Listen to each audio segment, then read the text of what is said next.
Good morning. It's Sunday, February 23rd, 2025. Welcome to my YouTube channel. My name is Teri Hunter. I'm an intuitive astrologer, and I'm here every Sunday morning at 11 a.m. Pacific time, where we go over the weekly transits, and then we do a tarot card reading based on your rising sign for each sign. And we start with the birthday month.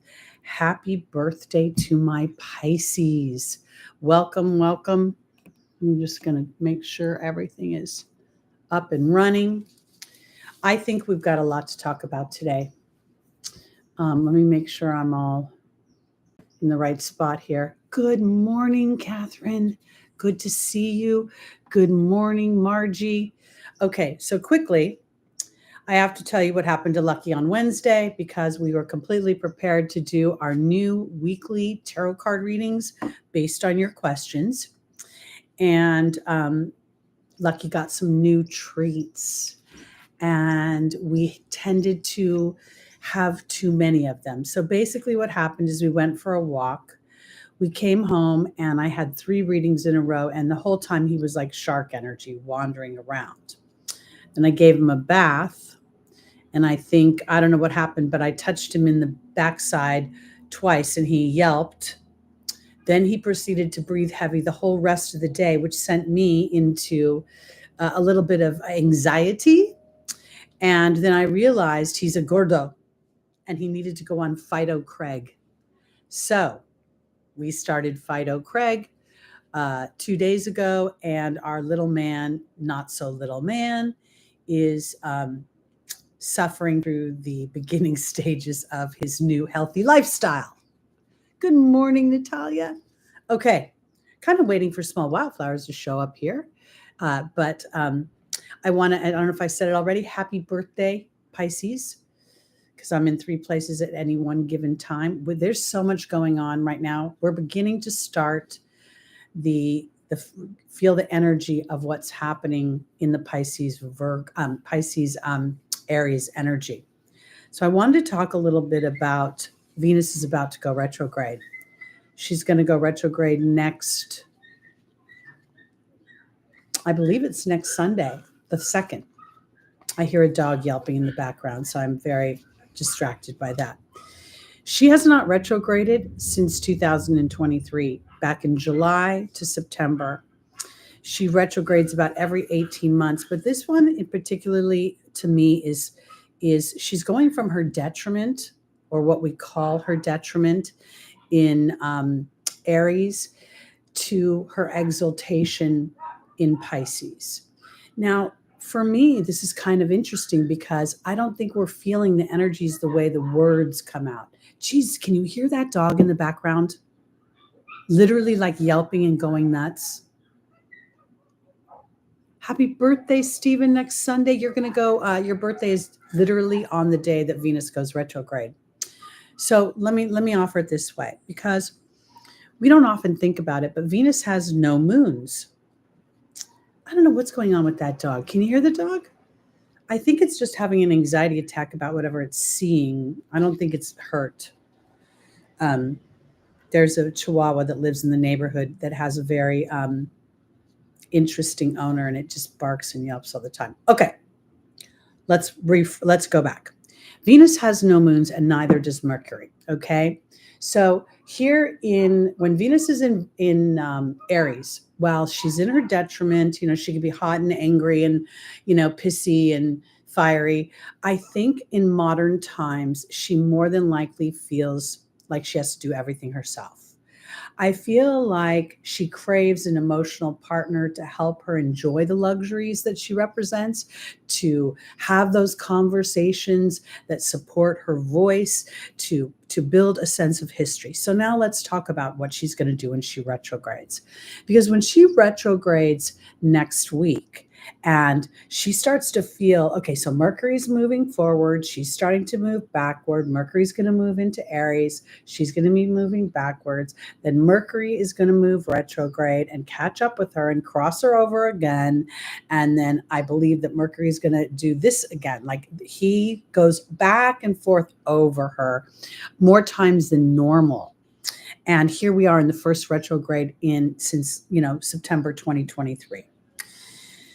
I think this is really important because all of this retrograde is leading up to Saturn and Neptune's conjunction, which is coming up very quickly because Neptune is going to move into Aries at the end of March. Now, so let me just kind of slow down and because I feel like I start to talk too fast and I'm trying to get all the words out. Venus is going to think about how does she use her voice? What are her relationships like? Am I living in an invisible world? Like, I know people who have Venus in the 12th house, which is Pisces, which feel like their relationships are always texting relationships that never get to live in the light of day. And this is what she's going to think about. What in my Pisces energy is getting to live in the light of day? And where is it just living in the dream world of my bedroom or in where I feel alone and exiled? I feel like this is really a conversation between Venus, Mercury, Saturn. I know Saturn's a little out of orb, but this is where am I escaping versus expanding? I feel like there's a focus on the ego. I talk about the ego representing edging God out. But what if the ego is now representing evolutionary God opportunities? New ways of looking at things.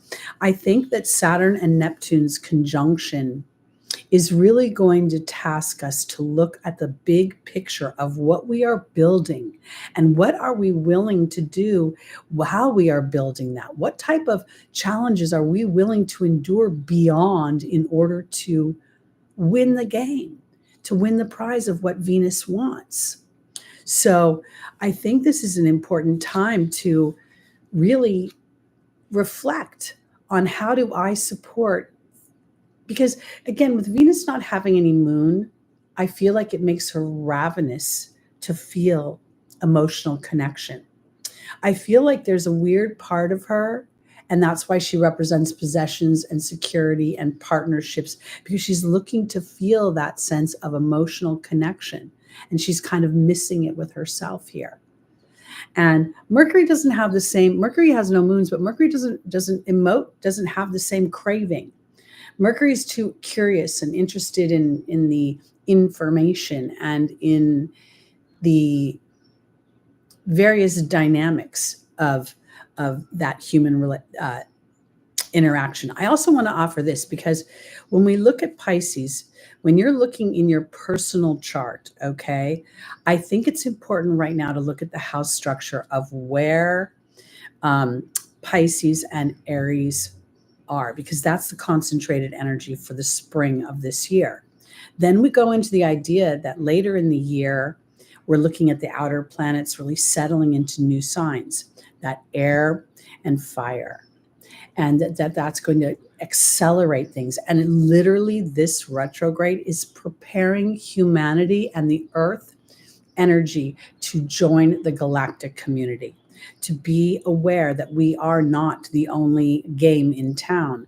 And in order for us to make an entry with any success, we get to have an awareness that our thoughts are things, and that we are co-creators in our life, and that our sense of self-worth is really the root ball for what we believe we can manifest, or what we deserve, or what is capable.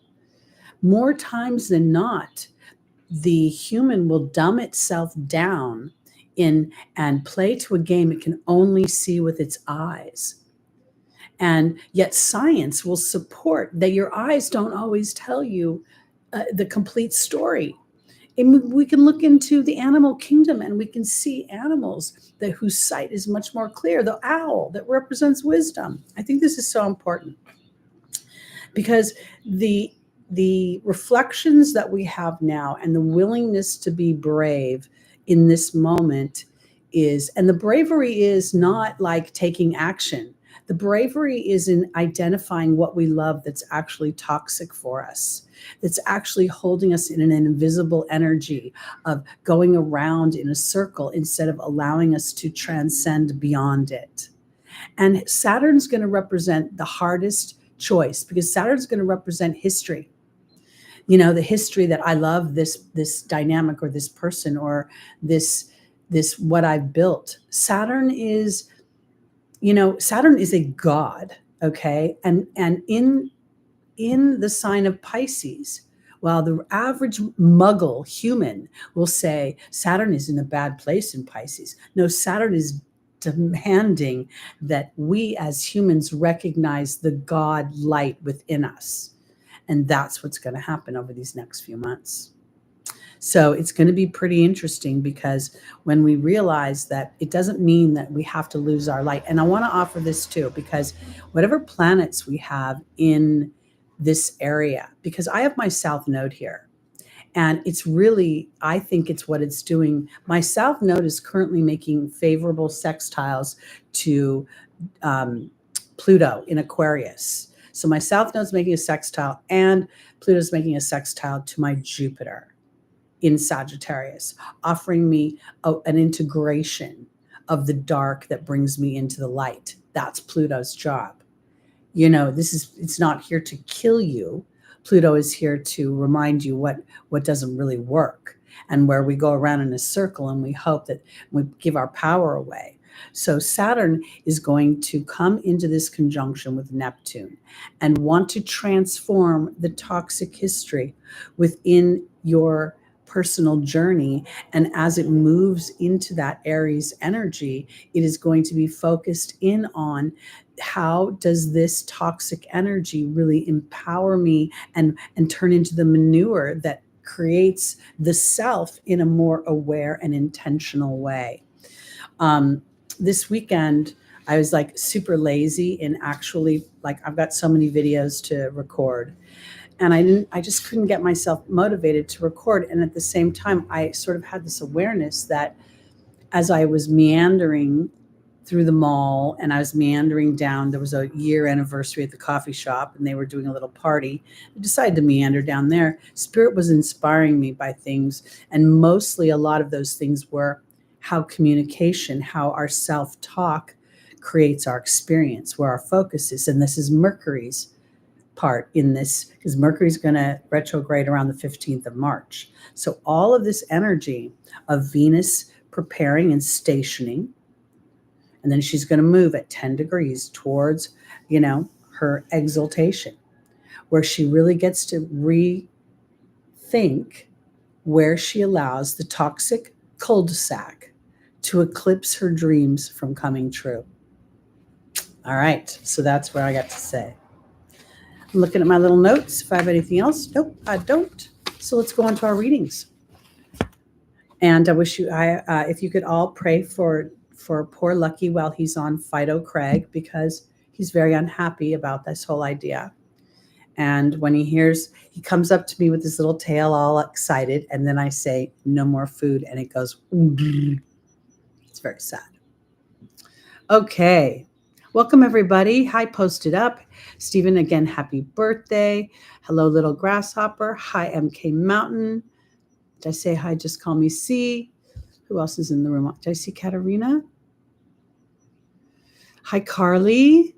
Natalia, I said hi to you. There's Katarina. She's usually hi. And I said hi to Marchie. I said hi to Catherine. Okay, we're good. All right, let's start with our Pisces. Now, I want to offer this too as we start our reading, okay? In this retrograde, and in Neptune's, this configuration is going to feel in your first house so powerful. And it's going to feel powerful in a way that is very subtle, okay? That's the kind of the mind meld about this Piscean energy, because it is a transcendent energy where there's a part of you that recognizes how important your contribution is. And at the same time, the only way it can be as powerful as it is possible is to recognize the self beyond what the human sees within you. I want to offer this too, because I don't know why. I guess Grimes is made. You guys all know who Grimes is. She was, she's one of Elon Musk's baby mamas. She's a Canadian singer and musician. And She's been in the headlines lately. And I had seen her on a show once. I really don't know her work. And I decided to go to YouTube yesterday and look her up. And yeah, she's an interesting one. She's so Piscean. I mean, I literally, and then I went and looked at her chart, and her sun, Mercury, I think, and Venus are all in Pisces. And I was like, oh my God, she's the quintessential, really far right Piscean energy. I couldn't understand a word she was saying, by the way, in any of her songs. It was all kind of too much for me as my Earth moon. But I wanted to offer that because when I looked at her, I thought in that she represented Pisces so much in its surrender to its transcendence. But at the same time, when you look at your natal charts, you get to recognize where your moon is and look at the Piscean energy, wherever that is, as helping support your moon energy. Okay. So anyway, I hope that makes I know it sounds so weird. Oh, this is the other thing. I forgot there's one more note. It's very good, but I think it's very good because it doesn't have to appeal to everybody. I think it's great in its authenticity and its transcendence. And she has very fluid movements and very Piscean, funky kind of stuff. And I think it's really cool because it's fun to see these planets play out in the 3D world. Yeah, I think she was, again, welcome Cassandra, by the way. Hi, Queen Leo. Okay. I also wanted to mention that while we have this growing, stellium planetary summit, it's all opposing the South Node in Virgo. And that South Node in Virgo is on the supergalactic center. And I think that is it's still within orb. It's not tight, it's getting a little looser, but we've got like a 5 to 10 degree orb there, maybe 5 to 12. And because of that, the South Node is really representing, again, sort of this Piscean energy of where will I allow something to almost take a back seat. I don't like the word release because release feels very counterintuitive to the human mind. But what I can see is where the Virgo energy entraps me or enslaves me in some way to either my mind, my duty, what I perceive my obligations to the material that aren't aligned to a deeper truth of my soul. See, I really believe that the energies that we're looking at through the Zodiac have evolved in their awareness. And that's the key. So Virgo now is this energy of my service is to trust what my 5th house shows me about what my talents, my joys, my gifts, the performer in me, the child within me. That's what I want to bring into my 6th house, which makes me have good health. Stephen, you're so excited about your birthday. My goodness, you're almost take 1-5 off. He's like a little kid right now. It's my birthday. I want everybody to sing me happy birthday. All right, let's get to our Pisces already. All right. They say it's your birthday. You're having a birthday. Okay, here we go. You know what? I have to say, here we are. I feel so accomplished. After, and maybe this is Saturn and Saturn's influence in Pisces for me, because Saturn, of course, rules restriction and limitation, and Pisces can rule, drinking and escapism through drugs and alcohol. And around January 1st, I just decided with no New Year's resolution, I just had too much eggnog during the holidays and I didn't want to drink. And then came, the first challenge was Super Bowl, not challenge, I should say, but a normal day when I would party and hang out and eat chips and drink. And I didn't, and I enjoyed myself. And then I went out a couple of times with some friends and out to dinner, and I didn't drink, and I just didn't even want to. And I have to tell you, there's this weird feeling of empowerment and awareness of, at my age, my physical being is so important to the journey of my youth. I mean, my aging process to, I'm going to be in 20 years, I'll be freaking 85. So I want to be strong. And that's part of what this is all about. I also noticed how much melancholy comes over me when I drink, even if I don't feel hungover. And I don't want to feel that melancholy anymore. I want to feel the excitement of what I've created. So I want to offer that to you guys as well, because I think part of this energy is not about not drinking anymore, but where do I escape my greatness? Where do I allow my greatness to sit in invisibility because I'm looking outside of myself for someone to validate that greatness? Or will I, Venus, stand in my greatness, not in a boastful way, but in a way that's empowered, and then invite other people to join? Okay, Pisces, here we go. I know I've been promising Pisces forever, but we know. This is Teri. She's been rolling like this for, God, I wish I could show you my first grade report card. Teri talks too much in class. Okay, Pisces, the first energy is the Magician. That's so wild. Mercury. Then the Empress is Venus. Oh my goodness, could we ask for more? The Knight of Cups. Oh, that's so lovely. Oh my goodness, we're kind of feeling that whole love bubble thing here. And then the King of Swords. Okay. So happy birthday again to all my Pisces. Now I want to offer this because as Venus stations this week and goes retrograde on Stephen's very special 55th birthday, because 55 is the master number of liberation, of moving past something, of walking outside the box. Now we recognize the mercurial energy of the Magician. And the one very much is the I am. What will you declare to spirit? I am. Because Venus, to me, is saying, I am a peaceful warrior for my own value. I am a peaceful warrior for my own talents and skills. I am, because this is your opportunity and or your obstacle. Venus, she creates everything. Look at the two crescent moons, willing to fill up her emotional cup. And how does she do that? She follows that which is important to her. That which in some ways, when I look at this, I feel like this is where Venus, as she is moving back through Aries, where she's considered in detriment, she can also look at herself as saying, you know what?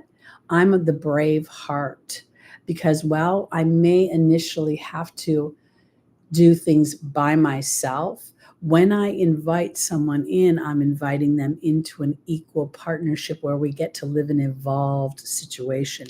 Because now I'm seeing this King of Swords, which represents the Aquarian energy, which, if we think about this for Pisces, as above, so below, is the Magician.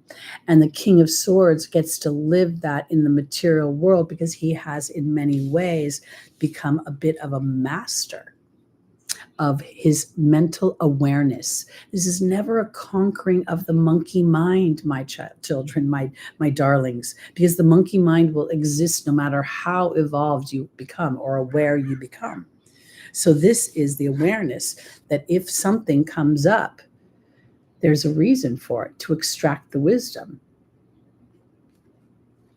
So I want to say this for your solar return.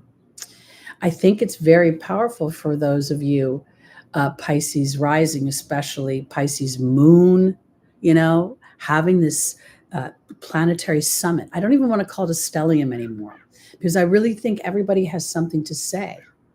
And Venus and Mercury especially have something to say, because the conversation between Neptune and the North Node is, I no longer want to escape my dreams. I no longer want to be invisible to myself or to others. I want to open up and stand out, and I want to sing that song. I was watching Finding Your Roots the other day. I think maybe it was last night or Friday night. I can't remember, but I have many writers and I have a lot of creative people in my tribe, many of you, and I think people I've done readings for. And when I saw Finding Your Roots, it was based on, I think, what's her name? Rita something. I can't remember. She's a poet. And Amy Tan, of course, who wrote the Joy Luck Club, and how both of these people use their writing skills to work through and to celebrate, and in some ways to honor their family heritage, no matter how rough and how unpleasant some of that is. So I want to offer it this way, because that review that's going on from literally, Aries energy of the self, of birthing the self, my perspective. That first house is my perspective of how I'm going to walk through this journey. And then I'm going back into that Piscean energy of trying to connect to the divinity within myself and integrate that versus trying to release the distasteful parts of the human experience. All right, here we go, Aries, rising moon, sun, and stelliums. And let me tell you, Aries, this is all the Mars energy that's been going on, all the retrogrades in Gemini and in Cancer that we've experienced. I say we because I'm an Aries rising, is all about literally how you emote, how your family, triggers your history crap. I mean, your anger and your resentment, and how you're going to deal with it. Will you be the brave, peaceful warrior, or will you be the wild banshee that just, doesn't really get anywhere? I think the first real Mars lesson I learned without knowing it is, do you want to be happy or do you want to be right? And of course, my answer was, I want to be both. And I had to learn how to create being both. All right. Hey, Lucy, welcome to the room. Hi, Queen Leo. Hope I said hi to you. I said hi to MK. All right.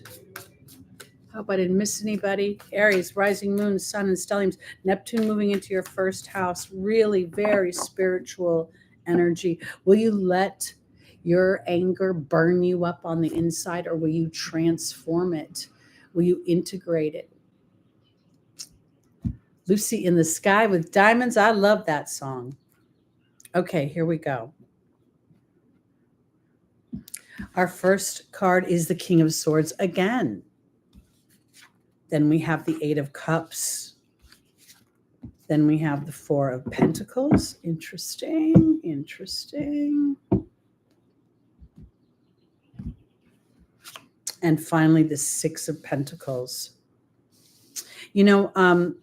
I love and I think about the most crazy things in astrology, because when you listen to a lot of astrologers, they talk about Mars and Saturn just not really being cooperative. Saturn restricting things, Mars moving things forward and wanting to move very quickly. And yet Mars is exalted in Saturn's rulership of Capricorn.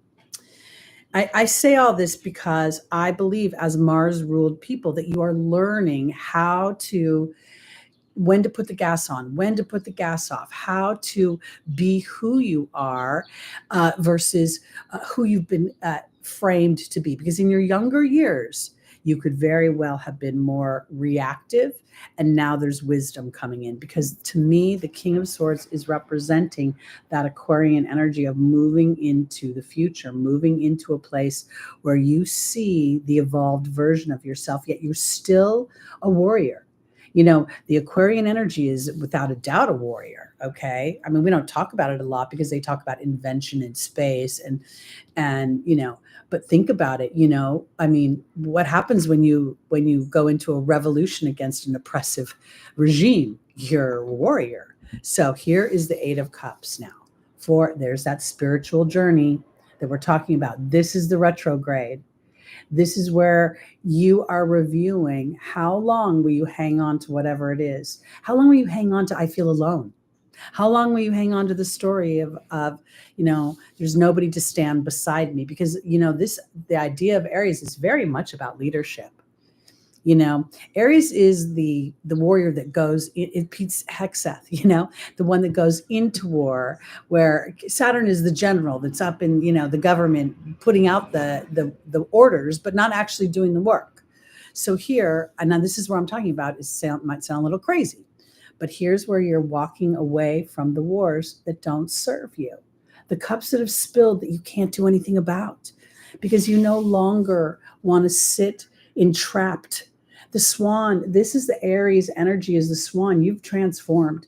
You've started the transformation. You've started the awareness. The sun representing the light coming on. There's dragonflies in this. And the runes are so interesting to me because they're all these triangles in circles, right? And well, I shouldn't say that because the whole thing feels like a big rune to me. But this is the Trinity. And the ever moving, like the evolution are the the circle of life. Everything goes around, comes around, and starting to realize that you're actually starting to extract the gifts. And we see now this Native American and this rare white buffalo. Things are going to be bestowed upon you. And part of this is because you are coming into more awareness about how much power you have over your own instincts, your own reactions to things. Now, this is what I want to say. A lot of Aries people are not doing astrology, a lot of people in general, and they're not doing awareness. So this is really talking about you guys. So as you stand in this awareness, Aries rising, and knowing that your seventh house is about creating peace and harmony, and part of that peace and harmony comes from yourself, then you can gauge your expectations of others. Because I don't think this is about them. I think this is about you processing them through the new lens, the transformed lens, so you can get out of the box. Okay. I want to offer this for people who have trouble with follow through, because that's exactly kind of like the beginning of the show. I was talking about Saturn. If you know why you're doing something, then the follow through becomes easier. If you have a real definitive reason why you want to endure something, like I'm going to endure not spending any money, which Teri does every day, because I want to get this particular thing. And the reward of that is so much more powerful than what is happening now. I've been, I don't know if you guys can see my rebounder. Can you see it? Well, it's right behind me on the floor. And I bought this cheap one because I didn't trust myself whether or not I would actually use it. And I bought it 2 years ago, and I do use it, but I wasn't using it regularly. And I'm going to confess something silly. On Super Bowl Sunday, somebody commented on my behind and told me I did not have old lady's butt. And I am, and I was like, well, God, I never thought I had an old lady's butt, but thank you and it made me more motivated to stay not having an old lady's butt. And the best way to do that is to bounce on a rebounder. And you know how easy it is to get exercise on a rebounder? All you have to do is go like this. Literally, you don't even have to bounce. You can get so much exercise from doing almost nothing. So now I want a new one. I want that fancy one. So I'm saving up for that. And I know why I want to do it, because when I'm 80, I want to be kicking ass. I don't want to be rickety and walking down the street and looking funky. Oh, did someone ask me if I cut my hair? Yay, Audacity Theater, welcome. I did it myself. I did it myself, and I didn't do a very good job. All right, here we are, on to Taurus, rising moon, sun, and stelliums.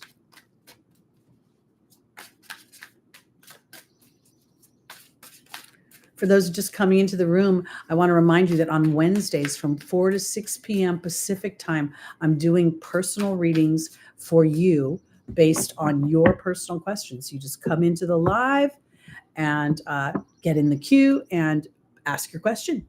And if you are kind, and I shouldn't say if you're kind, because everyone's kind, but if you are so inclined, is probably what I should say, and you donate, then you move up to the top of the class.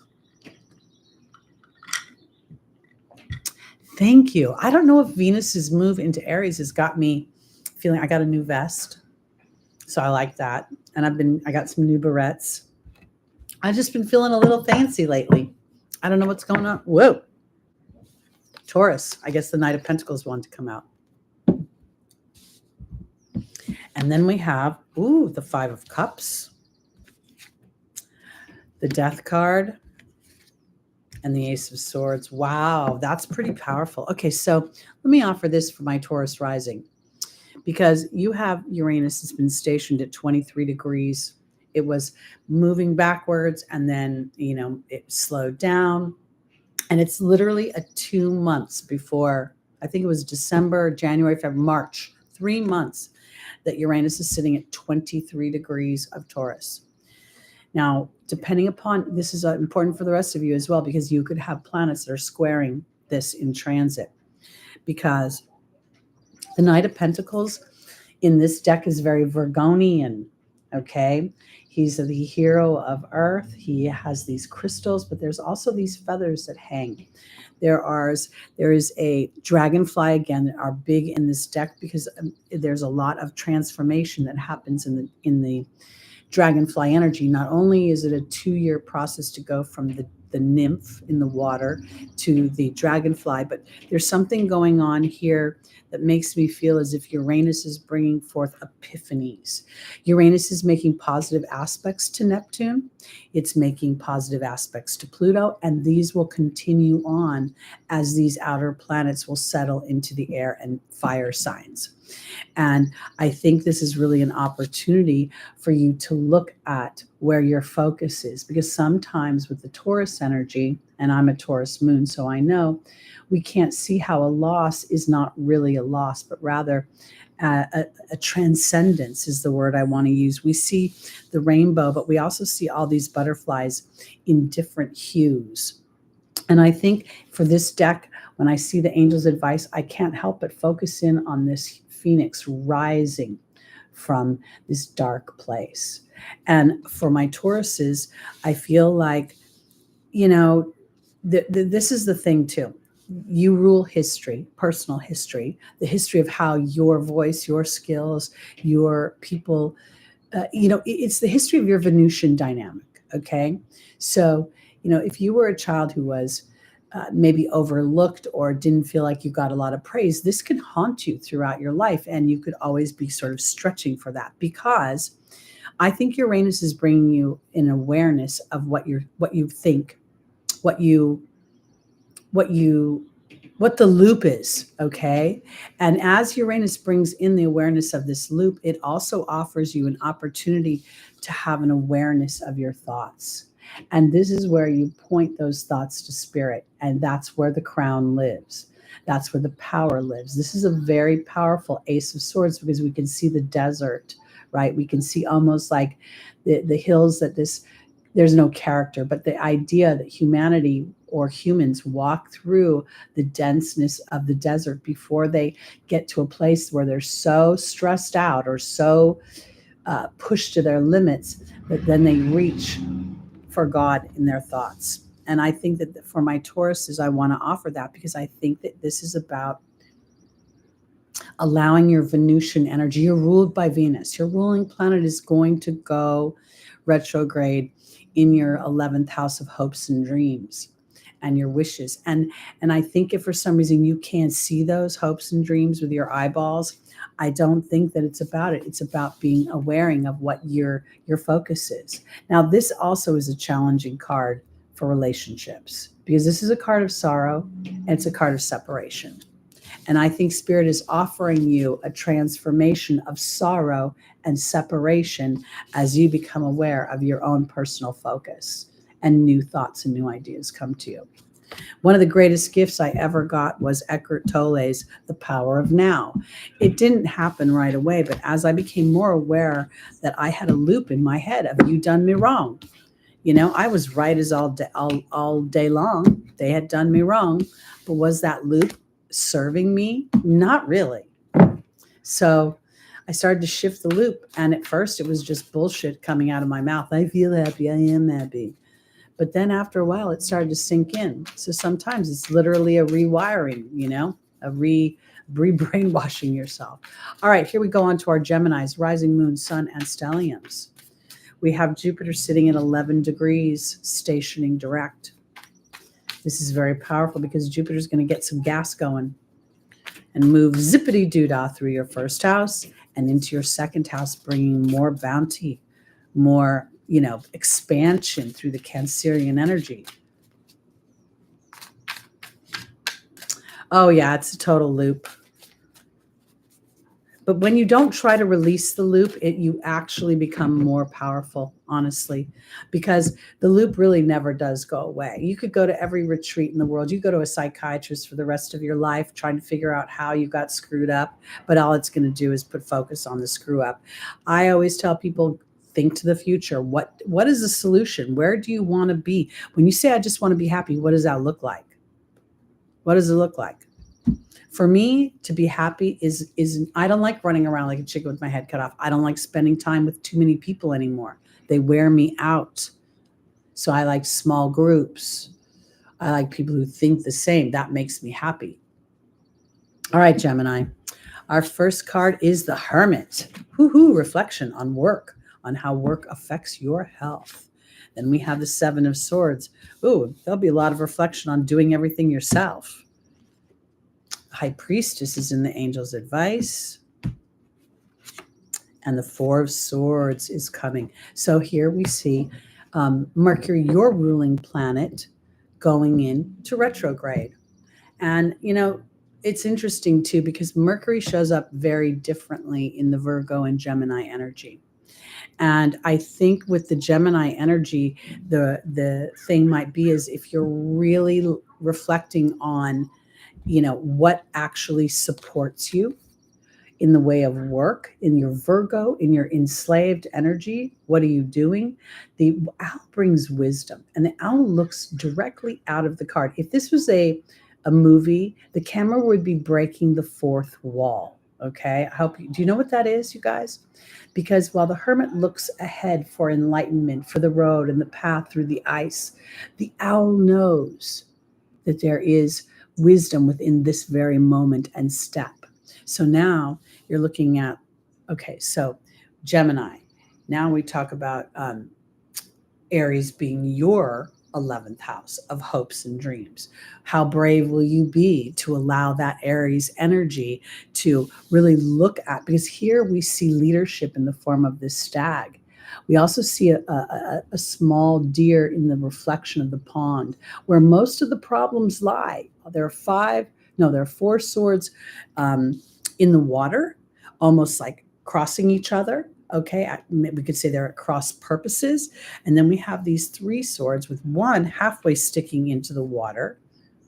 So this is standing in leadership. And if you look at the stag's horns, we see the moon is encompassed within those horns. So this is Gemini being aware of their thoughts. And this is not about trying to get rid of the thoughts that sit in the water, but rather than focusing in on the thoughts that take you to a higher realm.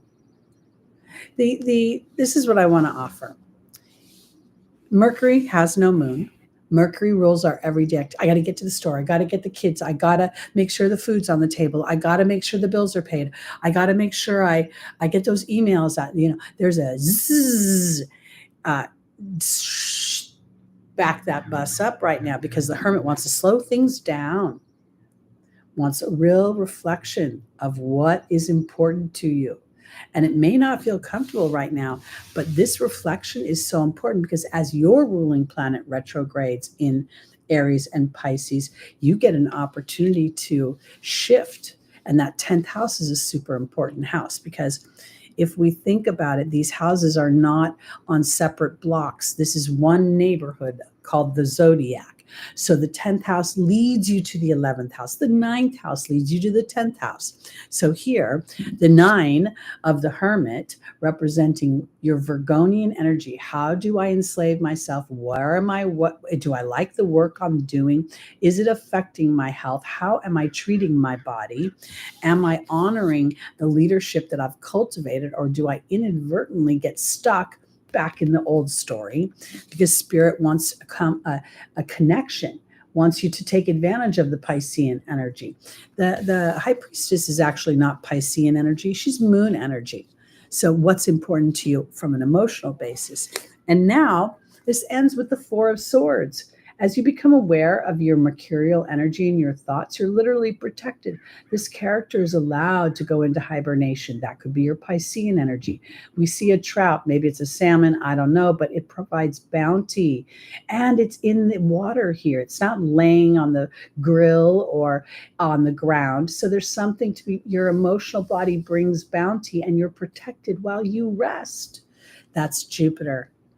That's Jupiter suddenly expanding your thoughts in a more challenging way. I need to, I got to, in order to make one thing happen, I might have to do this. No, this would be the being energy. What do I want my being energy to be? Because that recognition now takes you into the second house in June and really starts to bring expansion as you come from your moon energy. And that expansion could feeling more at home, feeling more connection, feeling a sense of, and Cancer rules healing, but I don't like the word healing because it infers that you're broken. I don't believe you're broken. So it brings in balance. My new favorite word. Not new for me, but maybe for you. All right. On to our Cancers, rising moon, sun, and stelliums. As Mars is about to go direct in your first house, finally Mars wanting to get out of water. It's not easy to have Mars going through the first house because it brings a lot of heat, okay? And that heat can initially feel like steam, and I almost feel as if the retrograde that Mars has been having could be bringing back things that have to do with, how you were nurtured, how you were raised, issues with the maternal energy in your life. I don't necessarily want to say the mother, but that which represented the maternal.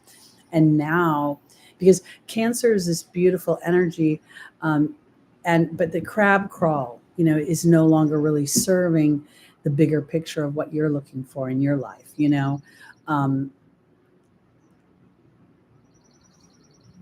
I feel like this is the thing too, because the crab crawl to me, when I go into the energy, it is directly related to the Mars energy. Like maybe Cancer has not been addressing their frustrations or their angers, and the retrograde brought things to the surface. And now there's an opportunity to constructively address those things as you have come to a place of balance before communication. I don't know why I want to put it that way. All right, here we go. Because I do believe that this Saturn-Neptune pending conjunction that's going to go on for months, and the summit that's happening between the planets and Venus and Mercury's retrograde is teeing up the conjunction with Saturn and Neptune. And the things that we experience now, and Cancer would be experiencing, challenges in the home, potentially anger, frustrations. And the flip side of that is, will I be brave? Will I be brave enough to say my truth without looking for the validation on the other side? Because sometimes people are so incredibly invested in being right that they don't realize they're ruining their own happiness. Whoa. All right. Or delaying their happiness is a better way of putting it. Because happiness is the ultimate promise. All right, Cancer, rising, moon, sun, and stelliums. We have the Hierophant in the foundational position. We have the Queen of Cups in the opportunity or the obstacle. We have the Prince of Swords in the Angel's Advice, and then the Princess of Pentacles. This is very, very interesting because the Hierophant look at this. Look at the stars coming out of the top of this character's head. We see both the bull and we see the bear. I feel like when I look at this, it's representing that Taurian energy of being stubborn, of not forgetting things. And the bear feels like it represents protection through a lightning type of idea, which takes me back into a place where I connect to a deeper part of my truth. Now the Queen of Cups, okay, is literally challenging my Cancer energy to be standing in what the ultimate moon energy. The moon rules Cancer. The moon truly rules the human. I will go I will argue with anybody in astrology that tries to tell me the rising is more important than the moon or the sun is more important. The moon shapes your perception, even if it is, considered the first house, because again, the soul is coming through. You're not coming through like a clean slate. You're coming through with a sort of clean slate. Because the Prince of Swords in the Angel's Advice is asking you to be of the most highest vibration emotionally so that you can evolve past your lower thoughts. Those lower thoughts are those two crows, okay, yakking and squawking and complaining. And here I feel like these butterflies are representing a transformation, and the red cloak is from that fight or flight kind of Marsy energy that I'm feeling right now, because the Princess of Pentacles is actually bringing her heart into the earth plane. So here I feel like this is where the truth lies. See the bear now, how calm the bear is behind her, walking almost like a pet. And here the bear has just had to sit in a much stronger energy in order to move that belief.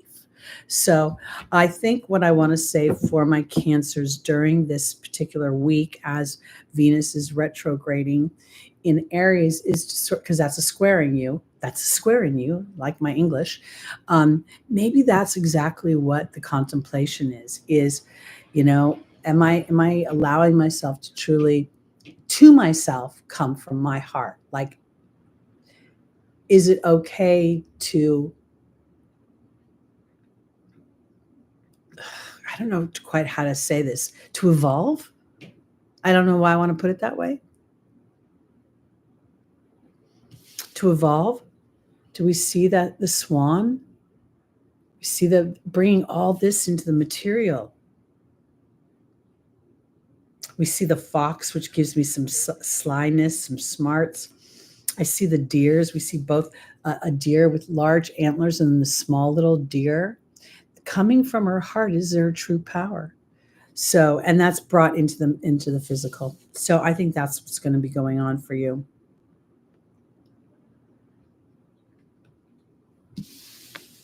I also want to say this for my Cancers because I get a little bit of a something here. If a divine disruption shows up, and that's my way of putting an upset, that's how I say it. Oftentimes we think, oh, damn it, I've been through this. Why do I constantly get tested? Why am I constantly being asked to, revisit this distasteful situation? I want you to start to reframe that idea as an opportunity to display to yourself the truth of your soul and the evolved and aware part of yourself versus just going around a cul-de-sac again. Because a lot of things are going to repeat.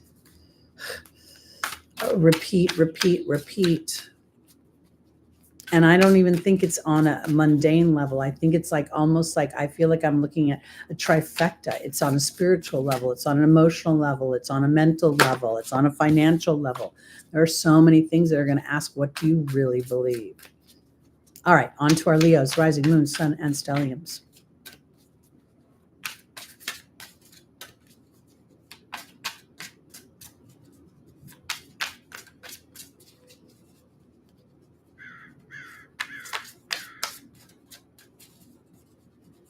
Well, if you have Rahu conjunct your moon, you are absolutely your moon no matter what. North Node conjunct the moon, that's who you are. I'm telling you, you're jumping for that, you're stretching for that, you're ravenous for that. There are so many weird little things that you can't just characterize the natal chart because it's so personal. And when you look at the moon and how, because my moon is lonely in the first house in Placidus. It's all by itself, and it's literally makes so much sense in how I feel. And so much of what I do has to do with creating and supporting people's self-worth. That's Venus. All right, Leo, here we go. In the foundational possession, the King of Swords. Yeah, then the Eight of Cups. And we have the Judgment card and the Angel's Advice. And finally, the Tower. Wow, Leo rising, something's happening. Something's happening for you, my darlings. This is the Aquarian energy. This is like literally the genius, the militia, the rebellion, the isolation. This Aquarian energy is, when I look at this for my Leos, it's like, look at this, I almost feel like this circle, it could be a shield, we could look at it, but there feels like there's a compass in there. And I feel like it's now time to be the queen or the king of the direction of your life. Okay? that the eagles sitting on the shoulders are asking you to take flight. The sun shining above the crown chakra is indicating that your connection is so much deeper with spirit. And as you look towards the sky and the stars, Pluto's rewriting you. Pluto is giving you an opportunity to step out of the darkness and into the light. And this is a spiritual journey of moving towards what brings happiness. The dolphin is a very strong energy of joy. It's dolphins, whales, and sea turtles are extremely powerful totems. And this character, in order for her to find peace or any peace, and we see that represented by the dove of peace flying, the joy of the dolphin, and then the character going towards the stars, towards the rainbow, out of that darkness, because it's time for you to have clear sight and allow Pluto, the eagle above, is literally being celebrated. The phoenix again rises because something is about to break. It's about to break open, break free, break done. This is a Uranus energy for me. I'm never going to see the Fool as Uranus because it doesn't make sense to me. The Fool is going on a journey. The Fool is starting something that it's never done before. Uranus is addressing an old energy that it wants to be liberated from. So that's the Tower for me. So I'm just going to argue with all the millions of astrologers out there and tarot card readers that have certain ways of thinking. I think completely different. So to encapsulate, there's some epiphanies coming for you. There is new directions coming from you. Part of this opportunity that Venus and Mercury are teeing up for you is to really spend time thinking about, how do I want to rewrite my story? Because the Pisces energy for Leo is your 8th house. And then the Aries energy is your 9th house. And this could bring great liberation into your 10th house, especially when you think about the 8th house being Piscean is creative. It is, it's kind of hidden in the beginning, but as it gets nurtured, there's this opportunity to birth that. And that might be a little bit of what's going on with this Tower. I want to hit another card for this for my Leos. Yep. There's the Fool. I just said that. Now, isn't that funny how that works out? This is the Mars energy of starting a new journey, a journey that potentially starts with your heart, because that's the Moon energy. Even the Fool is holding this, like what looks like a white circular over the heart chakra. And he's holding the star staff. Very powerful. Leos are going to go through a strong energy of rebirth, and the surrender to the old is what's going to be the key, meaning the surrender to the transformation of it. All right, here we go. Thank you, little grasshopper.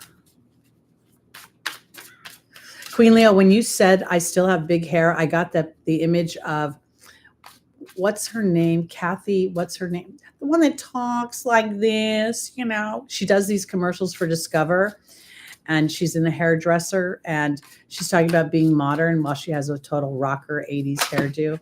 Anyway, my mind. All right, we're on to our Virgos, rising moon, sun, and stelliums. Here we go.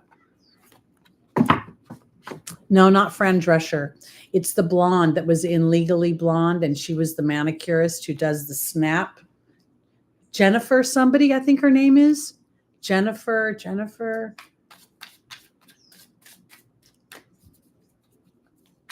I can't remember what her last name is. It escapes me right now.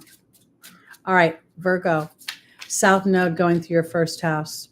Let's talk about that for a minute, because this is an energy that, as it starts this transit, it can feel very like everything stopped. Like everything was like, because I know a lot of people, Virgo rules Coolidge. Absolutely, Stephen, you're absolutely right. That's her. Okay.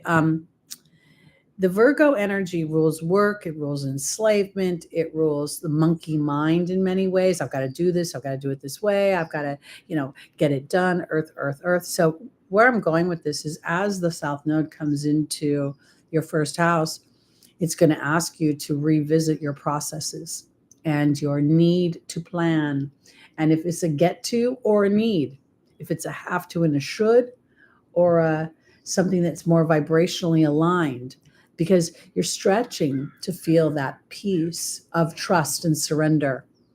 Okay.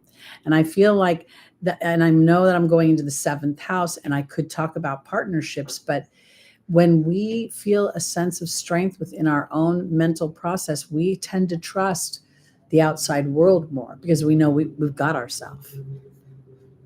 I hope that made sense. All right, here we go. Virgo, rising moon, sun, and stelliums. Bend and snap, exactly. That's the scene. And now she's in a hairdresser's or something, and she's under a hairdryer talking about discover card or something, and then she does something contrary. All right, off we go. Now, if you're a Virgo moon, I want to offer this too. You cannot, like Virgo moon, I love you so much. You're the type of person who probably wants to make sure everything is organized before you leave the house. You know, you'll be the type of person who comes in and you have a drop zone where you always know your keys will be in your glasses. It's lovely. It's wonderful. It's so organized. All right. In our first position, we have the 10 of Cups. I love that. It's a very happy card. We have the Death card in the opportunity or the obstacle. We have the 3 of Pentacles in the Angel's advice. And then we have the 4 of Wands. Okay, so this is so powerful because the Virgo energy is really being called forth by the South Node to transcend whatever you're enslaved to and to reach for that peace, that love, that harmony of connection. What is your perfect life? I mean, it doesn't have to be like anybody else's. What would you like to enjoy? At the very bottom of this, I mean, we see the children, we see all sorts of bounty coming, but at the very bottom of this, we see a cup with the trout coming up again. And I feel that this is a bit of an opportunity to see for you to start to connect to the idea that you are now in a receiving mode. Okay. You're in that receptive feminine mode, that your awareness as a first house Virgo is that part of your life path is to receive in cooperation with the universe. I also want to offer this because I said earlier that the nodes are at 27 degrees right now, and that's within orb of the supergalactic centers. So those of you that have anything within, let's say, 5 to, I believe it's 12 degrees in the Virgo energy, the later degrees, you are seeing yourself as source energy, but that is coming into a relationship for you to represent the joy. Again, I said earlier that I believe that the 5th house is meant to be a part of the identifier of the skills that you bring into the 6th house of work, because there's an opportunity to rise like the phoenix from something where you feel enslaved to a work dynamic. The 3 of Pentacles is Mars in Capricorn. In the angel's advice, this is asking you to be a little bit like a leader, you know, in what you want for your life, for the work that you do, for how that it affects you, because this springtime offers some bounty, offers some playtime. But part of it is Virgo's got to take that time, or to at least sit in one's accolades. These little cub bears have come out of hibernation. We see that there's still snow on the mountains. So, you know, there's a coming from a cold place into something warm and bountiful. And part of the job is for you to sit in the foundational aspect of that, meaning receiving that, to surrender to the South nodes, whatever feels erosive. And remember that you're working with the universe and the stars to bring in something a lot more aligned. And you can see there's eggs in this. There's in this infers that there's still some gestation process. And this gestation process goes with the Death card. And then we come into the birthing of it, as this could represent the eggs cracking open with the little chicks, or, as we said, the new life of the bears. Okay, on to our Libras, rising moon, sun, and stelliums.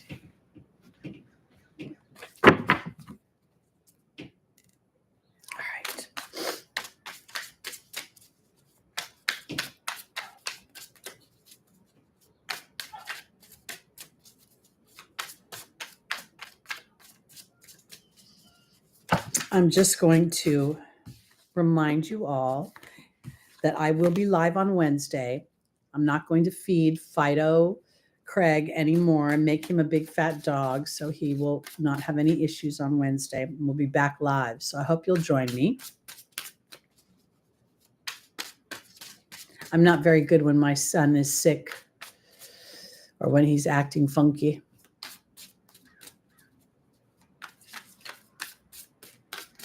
All right, my Libras, rising, moon, sun, and stelliums.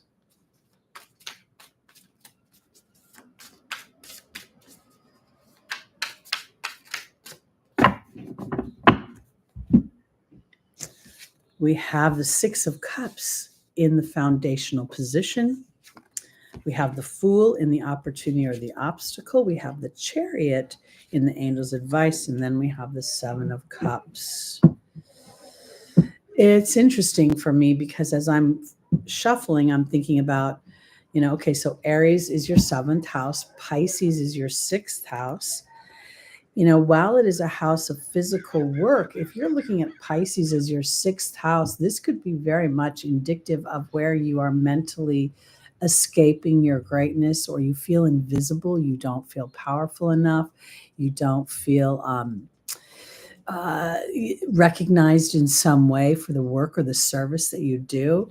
And here, this is 6 of Cups. To me, does not feel like you are currently have a childlike, but to adopt a childlike attitude, to kind of take your life into a new direction. I think this could be, I'm a Libra sun. I feel like I'm looking at this and it's about reconciling my childhood in some way, or recognizing certain things, not to harp on them, but to move past them, or to even just to acknowledge that you've already moved past them. Because here's that Fool for the new beginning, and the Chariot feels as if it's a new beginning because you've conquered something about this rules the home. This rules the mother. This rules Cancer. This rules childhood and innocence. And the 7 of Cups here would indicate trusting your intuitiveness over potentially the mind or the mercurial processes. If we think about the idea that your 7th house is Aries, that would be, how can you be brave and exercise sort of a pioneering spirit in your relationships? I talked at the beginning of the broadcast that Venus doesn't have a moon, which can make her very codependent in her more challenging vibration. And to me, this is where where Venus has an opportunity to feel like a power couple, where as a Libra, recognizing your own talents and skills, and then rather than escaping them or enslaving yourself in some way to duty, to when you have a Pisces 6th house, it could be so much fun, but at the same time, it could be very challenging, because it could be the place where you produce a lot of beautiful things that don't get recognized. So I feel like in this moment, this is about a self-recognition and about really thinking about how much potentially you look to the audience or look outside of yourself to validate things. When I think if you start to validate things on the inside, there's an integration, and people might be able to see more of that on the outside. I don't know why I want to say it. When you look at this last cup, we've got the peace dove in the middle. We've got these cups down here kind of represent to me the flip-floppy nature of trying to connect with the divine, the triangles. And then we see the stars at the top, the 3, where I've somehow incorporated, and there's magic coming out of these cups. So somewhere I have understood the duality of life. I've stopped harping on the darker side of life, and I'm starting to allow myself to see the opportunities that the darkness has brought as it compels me and inspires me towards my personal light. You just went through Libra just went through a whole year or plus, year and a half maybe, of having the South Node in the 1st house. Now the South Node is going through that 12th house. And that 12th house is your unconscious, the self-undoing. If you're self-critical or you're even critical of other people, if you have planets in the 12th house, you might want to look for that to see if there's somewhere those planets represent you not feeling visible, and then stepping that into your own personal light. That's where I want to put that. Okay. Hey, Molly, welcome to the room. Lucky is much better. I think literally, there are days when he asks for treats over and over again, and I just don't have any filter. And then he gets so full that he literally starts to act like something's wrong. And I think that's kind of what happened. He ate too much, and then I was working, and while I was working, he was shark-like and running around and not relaxing. And then, where is he now? Oh, he must be in the other room now.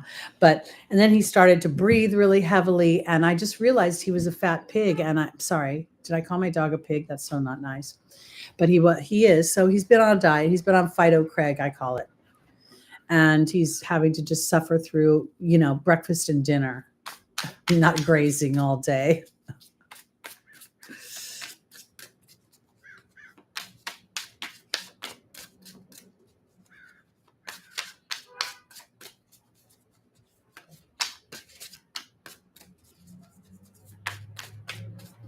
All right, we're on to our Scorpios, rising moon, sun, and stelliums.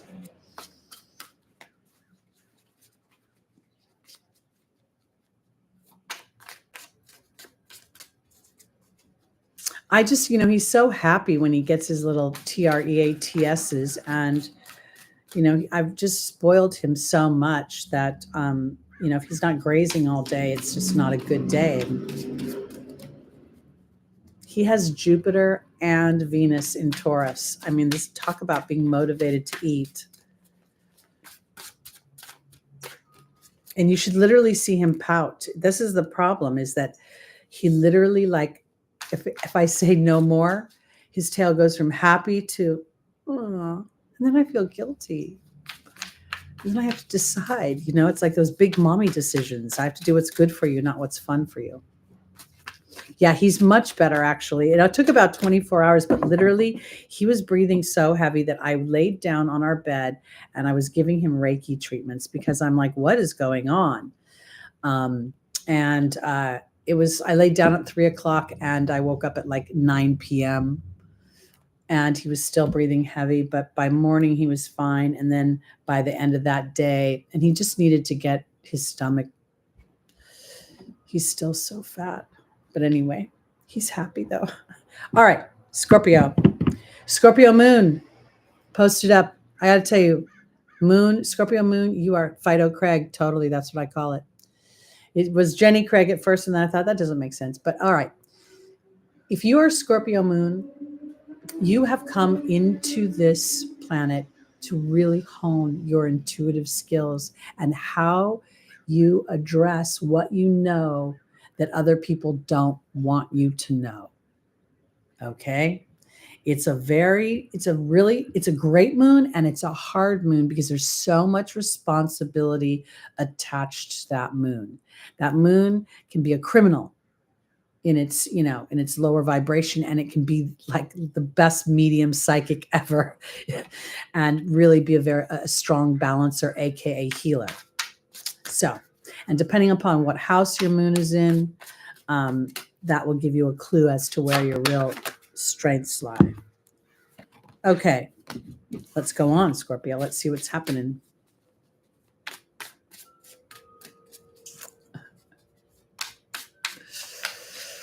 Oh yeah, he'll come out of nowhere. If he hears the creak, he literally will sit by the cabinet where his things are, and he will just sit there, and he will sit there for an hour.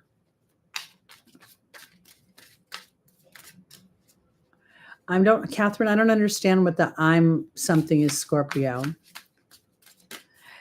My North Node is in Scorpio. Is that what that's saying? If your North Node is in Scorpio, then your South Node is in Taurus, and you're stretching to trust and to identify and to allow other people to help you. Trust your intuitiveness. Let other people help you. Trust your talents are valuable to other people to make money. It's a money axis as well. All right, here we go. Whoops.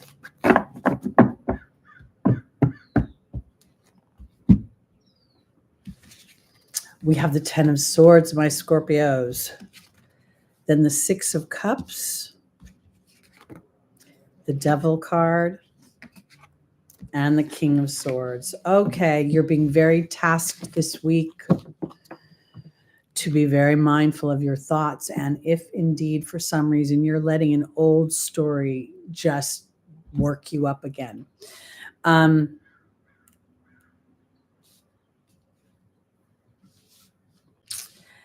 me think. Isn't Scorpio rising? Isn't Pisces your 5th house? Scorpio, then we have Sag, then we have Cap, then we have Aquarius, then we have Pisces is your 5th house.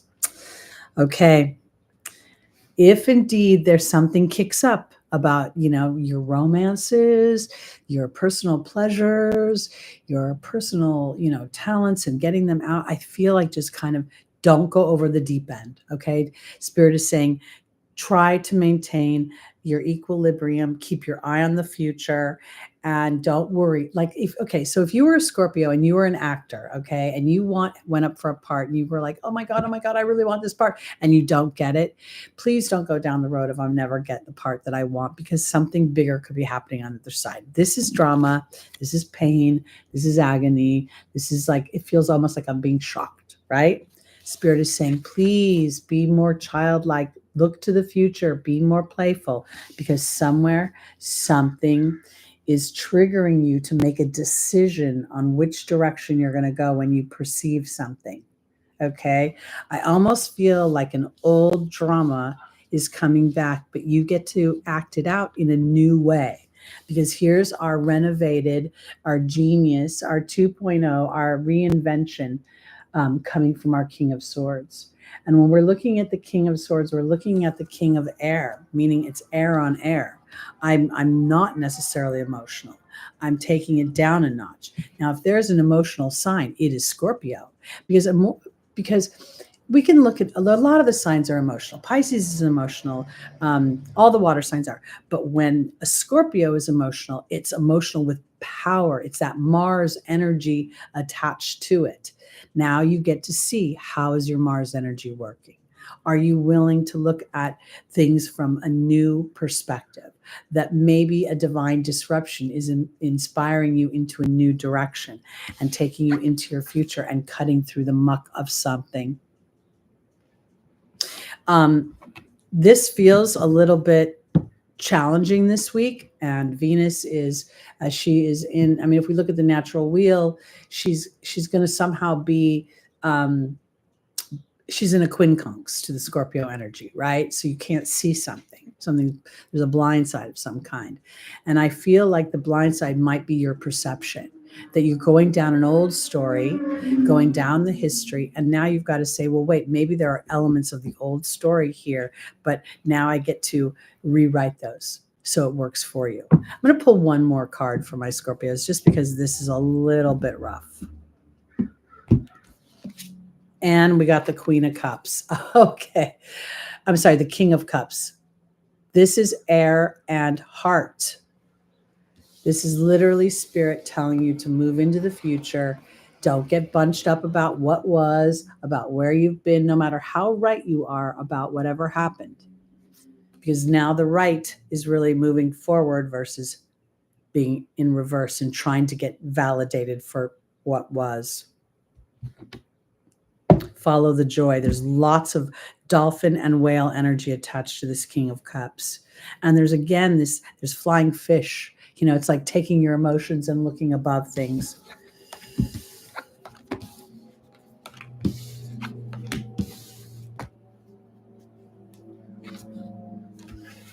Okay, here we go. On to our Sagittarius, rising, moon, sun, and stelliums.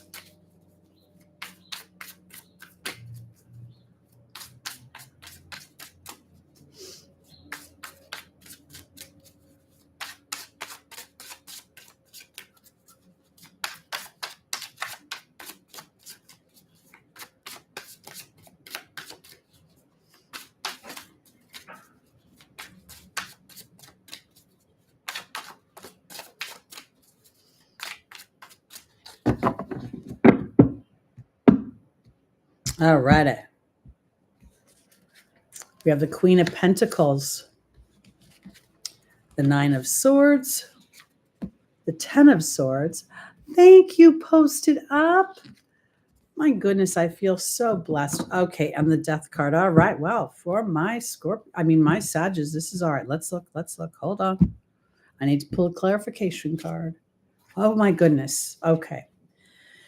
It's so funny, the commonality that shows up with each week for each sign, because the Queen of Pentacles is water and earth coming together, right? And here she is. Things are growing, things are happening. Bring it down to earth. You're the queen of your life, but somewhere you're worrying. Oh my goodness, and you're double worrying. You're going back to all the dramas of your life and you're saying to yourself, oh my God, oh my God, oh my God, this is so challenging. But this is in the ether. This is not in the material world.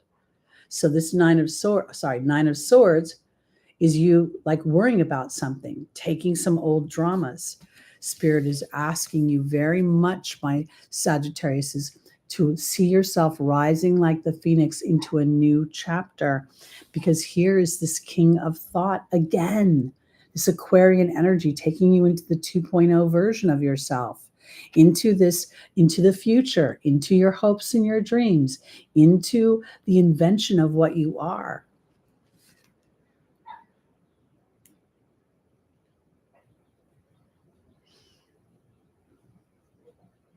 I want to see a little bit for my Sagittarius is what this worry is about, as I'm not sure if it's about money because of that Queen of Pentacles. What's the worry about? Oh, this literally is moving into a new chapter. Somewhere my Sagittariuses are wanting to move to a new level of vibration and experience. And in that, there could be just a little bit of a draggy foot about whether or not that's actually going to transpire. But I want to offer this because for my Sagittariuses, again, rising moon, sun, and stelliums, you have two very powerful points within the Sagittarius energy offering you co-creation with the universe. The first being 14 degrees Shapley, great attractor, and then the galactic center at 27 degrees of Sagittarius. I think this is the Queen of Pentacles is asking you to ground yourself into your emotional body. Your worry is a form of prayer that doesn't serve you. And again, here's your emotional journey. Look at this Fool. He very much, that moon is sitting right hugely in the middle of this. It's prominent. And the crocodile, while it is large, it does not stand out quite as much, but it's partially submerged in water. So here we're seeing something dragging from the past. Spirit saying, don't focus on it. It's just bringing you anxiety. It's time to transform, to rise like the phoenix from the darkness, and to actually look at how things serve your future versus tether you to the past. The other thing that's interesting, which I don't know that is you can see, but do you see the circle sort of over the death? Where the three round? This is a human. I don't know if you can tell, or it's a human form where the feet are here and then we see a head. So there's something about bending. There's something about, and again, the circularness of life. Sometimes without realizing it is a disruption that gets us to our happiness. It's a moment where we say, you know what, I'm so damn sick of this. I can't do it anymore. I'm quitting this job, or I'm tired of being afraid, or I'm tired of living under somebody else's opinion of me. And that disruption is liberating. The bending of the nodes, that's kind of a fun idea. I think the bending of the nodes too, because I really believe I'm living my North Node much more now that I've aged. And when I was training with a Virgo moon teacher, astrology teacher, he basically told me I would never, ever reach my North Node. And I thought, you know what? You're too something for me, sir. You're too, that Virgo is critical, in the darkness and in its lower energy. It's perfection that's never going to happen, but the perfection is to be fabulously flawed. So you rewrite or redefine perfection. But he didn't do that. The stars are always, Mars is always going to be mad. Venus is always going to be about love. So not true. each one of these planets is like a diamond with these facets and these light things that shine different ways. And it's our opportunity to see that and to play to that and then represent that. And the playing is our thoughts, our things. All right, Capricorn. Rising moon, sun, and stelliums. The 9 of swords. The 10 of cups. The 5 of pentacles. And the emperor. All right. So this is an interesting dynamic because, again, the 9 of swords is all about worry, but it's about worry that isn't really in the material world. It's a projection worry. It's a worry that is outside of myself, somewhere I'm giving my power away to something. And what I think this is here is I wonder if you're worried if you'll ever be happy, if you'll ever get the things that you want. And I think part of that is the angels are asking you not to focus on what has not worked, but rather when you look at this 5 of Pentacles, the wolf is looking to the future while the character is looking down at what is. This card is framed in the stars. We feel, the pentacles or the stars that we see form the 5 of Pentacles. So the answer lies with the stars.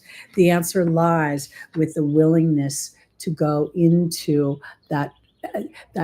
that dove of peace is translucent right now. It's not solid. And the character on some level seems to be reaching for it. So I think that's what my Capricorns might be doing. Now we have this very assertive Mars Emperor energy. Now remember that Mars is exalted in Capricorn. And I'm talking to Capricorns right now. I believe that Pluto has rewritten your enslavement, your restriction, the authority inside of you, or it's given you an opportunity. Not everybody took the opportunity, but those standing in awareness. And now I think that this is a recognition that there is a duality. We see both the horses, the black and the white. We see the 2 eagles, as we've been seeing on the Aquarius energy in the same formation. We have a dragon at the seat of the emperor. We see the tamed mountain lion. So here I believe that this character is representing that pioneering spirit, that while you may worry about the implementation of the 2.0 version of Capricorn, I think that as Pluto has moved into your 2nd house, it's really been an inspiring dynamic to move, to use your skills in new ways, to be a leader in new ways, to recognize that fear is an opportunity to feel empowered. And it's time on some level to look to the future instead of looking to the past. And that is what your ruling planet is going to do as it conjuncts Neptune. And it goes through Aries, this very individual energy, and then goes back into that Piscean energy of potential invisibility, or even the house of self-undoing, where my old habits, while they seem altruistic for other people, they're actually undoing my own happiness, which it doesn't really serve anybody. So this is a powerful time to really kind of stand in a new way of looking at worry and restriction and what is really feasible and possible. Because if you really look at the emperor, the body of his garb and the dragon is all in these colors of blue and teal, and there's very little that is in those warmer colors. So that self-talk is the impetus. It is the journey that we're taking. So, because if you think about it, when the pioneers cross, and when anybody migrates to a new land, they usually do it with the idea that the new venture will be better. If you think about the people who left the potato famine in Ireland, they thought they're going to come to America and they will be better. And that's just one example of many people who have migrated from one location to another. And now we're migrating from one emotional landscape vibration to another. And that's a big deal for Capricorn, because you literally rule authority. You rule government. You rule, and as government, it goes through the same dynamic, the same shift. All right, here we go. On to our Aquariuses, our final sign of the day.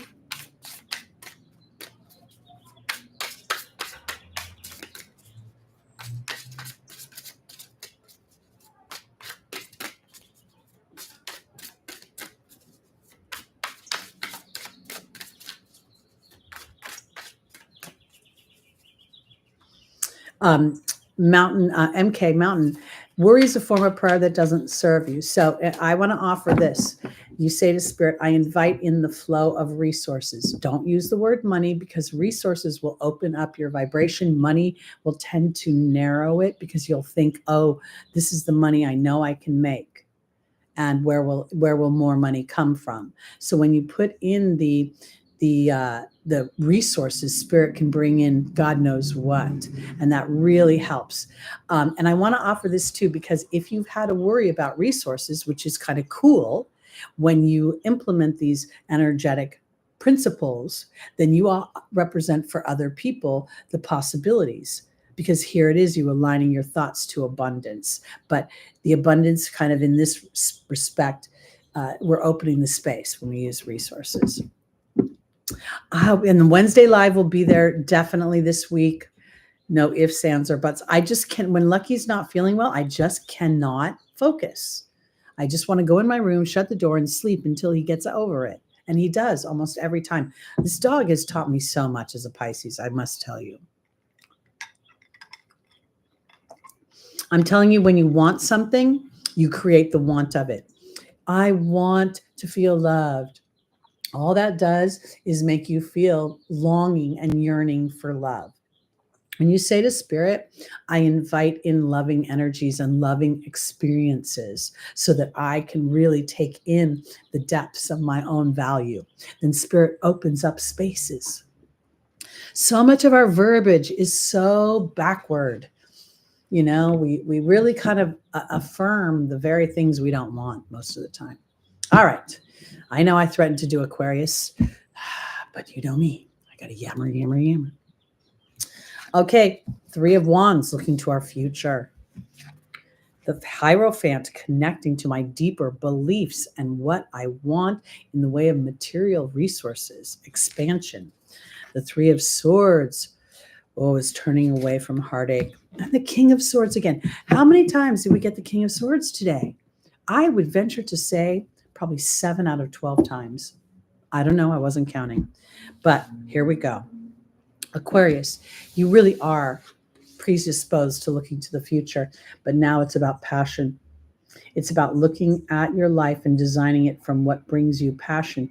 And part of that passion will come from a never-ending journey of discovery, of invention, of exploration. And I think that this is echoed by the Hierophant's star crown and the sort of icy mountains behind it. Part of this journey may feel a little isolated right now because you can't see the whole thing. But as you step into the rainbows, you'll see and you'll feel the bounty of the bull, represented the Taurus energy, and then the protection of the bear with new lightning strikes. This is a time to walk away on some level from things that don't feel aligned to your deeper truth. The 3 of Swords is oftentimes considered a card of betrayal. But at the same time, you rarely see them depicted as the swords tearing the heart up, but rather piercing the heart with clean lines. Because I think within the piercing of it, there's an illumination. There's something. Because here, while we see the skies are raining, we see that really the basis of everything is to bring this character to a new level of awareness. And this is further echoed by the stars we see in the King of Swords, in the epiphanies that come. And we just saw these eagles depicted in the Emperor's energy. So here, I think this is really where I take that Emperor's energy, and on some level, now because the Emperor is to me walking the earth, discovering the earth, the Aries energy. I discover my body and how it works. Here, the King of Swords is discovering his power through the connection to the stars and what his verbiage has to say about that. And the sword represents his awareness that his words are things. I think I've mentioned in the past, my neighbor upstairs, I don't know if this guy's deaf. I don't know, but he talks so fucking loud, pardon my language. And it literally vibrates my walls. I mean, he's not yelling. This is the thing. I know he's not yelling. He just talks on the phone incessantly. And And I started to connect this, that his vibration, while I could hear it, it probably is like, you know how dogs can hear things that humans can't hear? I imagine the universe like a dog that could hear his vibration much bigger than I can. And then that led me to thinking about my own vibration. And I thought, because there's parts of me sometimes that just wants to pound on the ceiling, like, rawr. And then I just think to myself, nah, that's not going to play the bigger picture of what I want. That's only going to play to the old story.